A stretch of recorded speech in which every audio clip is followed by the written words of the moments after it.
দেখেন ভাই, চীনের মেয়েরা কত পরিশ্রমী হয়। তারা নিজের কাজ নিজে করে। এই কাজগুলো ছেলেরা করতেও ভয় পায়। সেই বেয়ারিং সেটিং দেখেন, একটা মেয়ে করতেছে সাধারণত।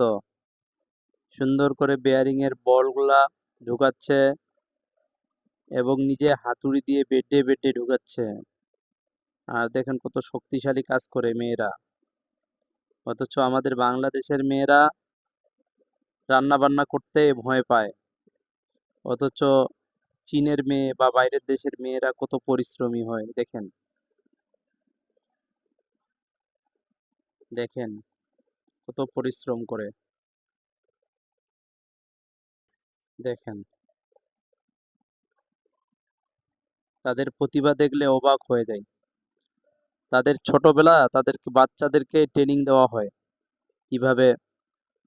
আমাদের শিক্ষা ব্যবস্থা এমন হয়ে গেছে, আমরা কারিগরি শিক্ষা ব্যবস্থায় শিক্ষিত হতে চাই না। আমরা শুধু জেনারেল শিক্ষিত হতে চাই আর নিজেকে মহান ভাবি। অথচ চীন কারিগরি শিক্ষায় এত বেশি আগে, যার কারণে গোটা বিশ্বের সাথে টেক্কা দিচ্ছে চীন। দেখো তারা কত সুন্দরভাবে একটা ছোট জিনিস সেট করতেছে, বড় জিনিস কিভাবে সেট করতেছে।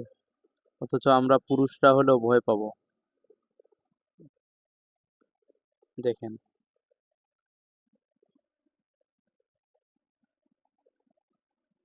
আমরা বাঙালিরাও যদি এরকম মেহনত করি, এরকম প্রতিভা যদি অর্জন করতে চাই, তাহলে আমাদেরকেও কারিগরি শিক্ষায় ফিরে আসতে হবে। আমাদের শিক্ষা ব্যবস্থা শুধু সাহেব বাবু হওয়ার শিক্ষা ব্যবস্থা। আমরা আইএ বিএ পাশ করি।